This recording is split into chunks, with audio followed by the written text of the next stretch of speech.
सोचिए, अगर जापान जैसा देश जो अमेरिका का सालों पुराना साथी है, अगर अब वह अमेरिका की बात मानने से इनकार कर दे, तो क्या इसका मतलब है कि अमेरिका की ताकत अब खत्म हो रही है? और अब तो जापान की सरकार खुद ये बोल रही है कि डोनाल्ड ट्रंप की ट्रेड डील्स दरअसल डील्स नहीं, बल्कि धमकी और जबरदस्ती है। दुनिया अब दो हिस्सों में बट रही है और इस बार सिर्फ खेल अरबों डॉलर की ट्रेड डिप्लोमेसी का है। जापान, जो दशकों से अमेरिका का सबसे मजबूत रणनीतिक साझेदार था, अब खुलकर उसके खिलाफ खड़ा हो गया है और इससे चीन को वो बढ़त मिल गई है जिसकी किसी ने कल्पना नहीं की थी। अब सबसे बड़ा सवाल यह है, आखिर जापान ने अमेरिका से पल्ला क्यों झाड़ा? कैसे ट्रंप की ट्रेड पॉलिसी ने अब दोस्ती को दुश्मनी में बदल दिया है? ये दुनिया अब उतनी सीधी और स्थिर नहीं है जितना पहले हुआ करती थी। हालात इतने तेजी से बदल रहे हैं कि बड़े बड़े रणनीतिकार भी भविष्यवाणी करने में चूक जा रहे हैं। और अब एक बार फिर चीन को एक जबरदस्त रणनीतिक बढ़त मिली है। जापान, जो दशकों से अमेरिका का ताकतवर और स्थायी रणनीति साझेदार था, अब अचानक अपने पॉलिसीज के अंदर भयंकर मोड़ ला चुका है। जापान ने साफ साफ संकेत दिए हैं कि वह अमेरिका के उन प्रयासों का हिस्सा नहीं रहेगा जो चीन के खिलाफ एक वैश्विक व्यापारी गठबंधन बनाने की कोशिश कर रहा है। इसके पीछे असली वजह है जापान की आर्थिक वास्तविकता, क्योंकि चीन न केवल जापान का सबसे बड़ा व्यापारिक साझेदार है, बल्कि जरूरी कच्चे माल और रिसोर्सेज की भी सप्लाई चाइना ही जापान को करता है। हालांकि अमेरिका ने औपचारिक रूप से जापान से कोई मांग नहीं रखी है, लेकिन अमेरिका की तैयारी को देखकर जापान ने पहले ही यह स्पष्ट कर दिया है कि वे अपने हितों से कोई समझौता नहीं करेगा। जापान की विदेश नीति में इन दिनों बड़े बदलाव देखने को मिल रहे हैं और वो न सिर्फ हैरान करने वाले हैं, बल्कि बहुत बड़े अंतर्राष्ट्रीय ट्रेंड की ओर इशारा करते हैं। अब तक हम मानते थे कि जापान और अमेरिका के बीच रिश्ते काफी मजबूत और अटूट रहा है। जापान में आज भी अमेरिका के करीब 120 से ज्यादा सैन्य अड्डे मौजूद हैं, जो इस बात का प्रतीक है कि दोनों देशों के बीच रणनीतिक सहयोग बहुत गहरा है। लेकिन हाल के महीनों में जापान ने अमेरिका के कहे हर फैसले को मानने की नीति से थोड़ा हटना शुरू कर दिया है और यह सबसे ज्यादा नजर आया है सेमीकंडक्टर और हाईटेक चिप्स के एक्सपोर्ट पर। जब अमेरिका ने चाइना के खिलाफ टेक्नोलॉजी एक्सपोर्ट पर प्रतिबंध लगाने की कोशिश की, खासकर सेमीकंडक्टर जैसे हाई एंड प्रोडक्ट पर, तो दुनिया भर के सहयोगियों से यह उम्मीद की गई थी कि अमेरिका की लाइन फॉलो करे। लेकिन जापान ने इस पर पूरी तरह से सहमत होने से इनकार कर दिया। जापान ने साफ किया कि अमेरिका की हर रणनीति आंख मूंद कर नहीं मानेगा, खासकर तब जब बात उसके खुद के आर्थिक हितों की हो।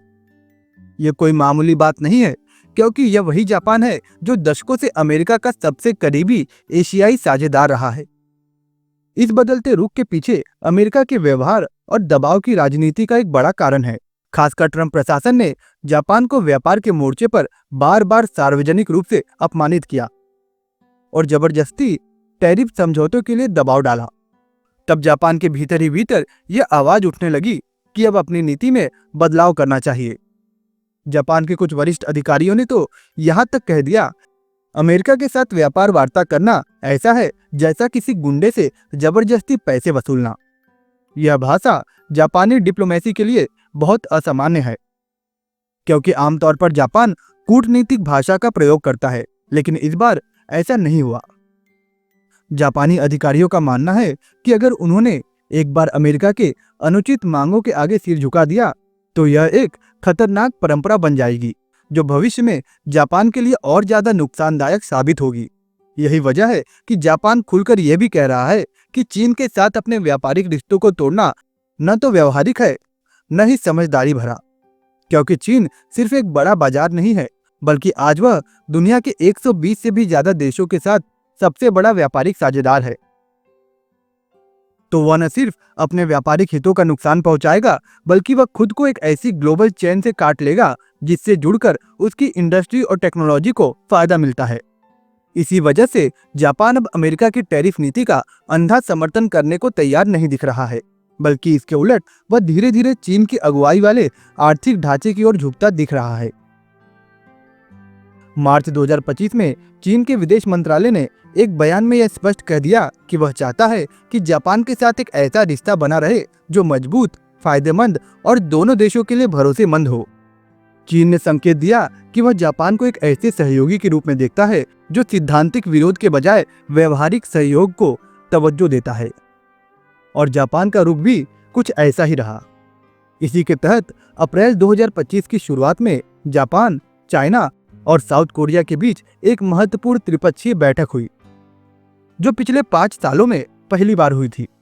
इस बैठक में तीनों देशों ने मिलकर इस बात पर चर्चा की कि वो कैसे अमेरिका के टैरिफ प्रेशर को मैनेज करेंगे और खासकर सेमीकंडक्टर कच्चे माल की सप्लाई चेन को स्थिर और कंटिन्यू कैसे बनाए रखेंगे।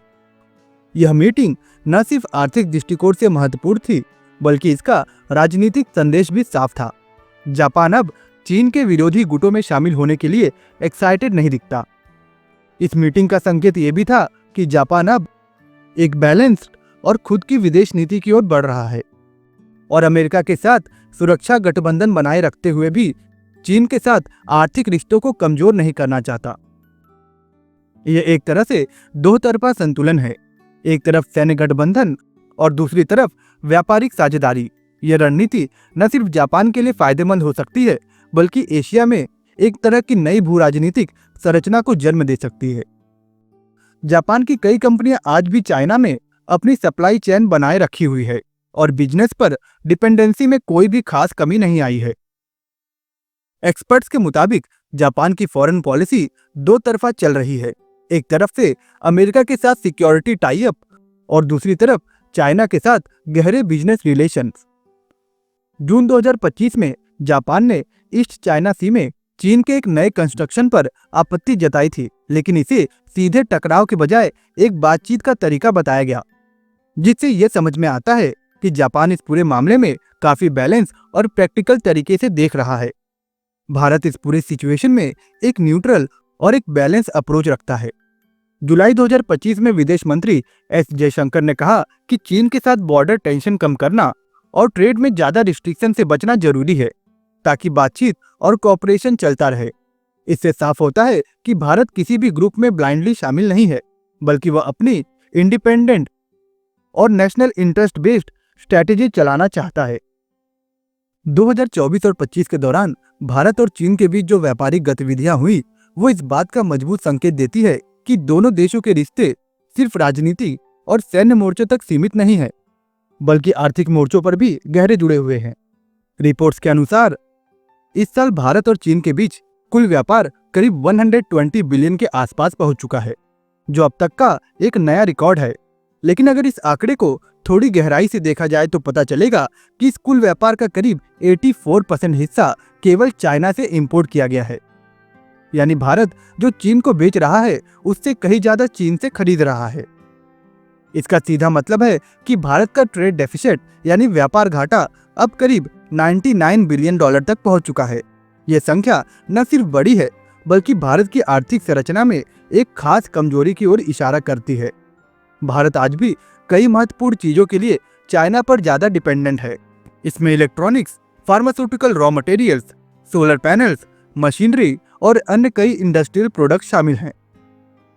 जहां एक तरफ भारत अपनी आत्मनिर्भरता यानी कि सेल्फ रिलायंस की दिशा में बढ़ने की कोशिश कर रहा है, वहीं अभी एक हकीकत है कि मौजूदा समय में चाइना से तुरंत दूरी बना लेना इतना आसान नहीं है।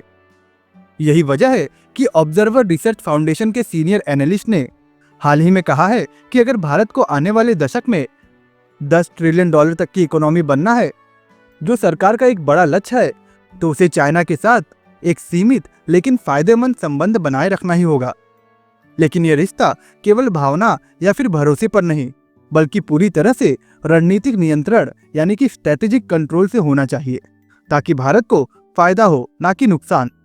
दोस्तों, अगर हम इन सारी घटनाओं को एक साथ देखें तो तस्वीर काफी साफ हो जाती है। जापान की नीति अभी के समय चाइना के साथ ज्यादा कोऑपरेटिव और सपोर्टिव नजर आती है। जापान डिप्लोमेटिक लेवल पर चाइना से दूरी बनाने का दिखावा जरूर करता है, लेकिन असल में वह डायलॉग और ट्रेड रिलेशंस को ज्यादा प्राथमिकता देता है। अमेरिका की टैरिफ नीति के खिलाफ जापान अब बैलेंस और शांत रुख अपनाता है। वो सीधे विरोध में नहीं जाता, बल्कि दोनों तरफ से अपने हितों को साधने की कोशिश करता है। इसके तुलना में भारत की नीति कहीं ज्यादा स्पष्ट, मजबूत और दूरदर्शी है। भारत कोई एक तरफ का पक्ष नहीं ले रहा, बल्कि अपनी स्वतंत्र नीति पर कायम रहते हुए हर कदम नेशनल इंटरेस्ट को ध्यान में रखकर उठाता है। जिस तरह से भारत अपने ट्रेड, डिप्लोमेसी, टेक्नोलॉजी और पॉलिटिकल डिसीजंस को बैलेंस कर रहा है, वह एक बड़ी पावर बनने की तैयारी का संकेत है। यहाँ जियोपॉलिटिक्स, ट्रस्ट मैनेजमेंट और इकोनॉमिक बैलेंसिंग तीनों एक साथ चल रहे हैं और यही भारत की सबसे बड़ी ताकत बन सकती है।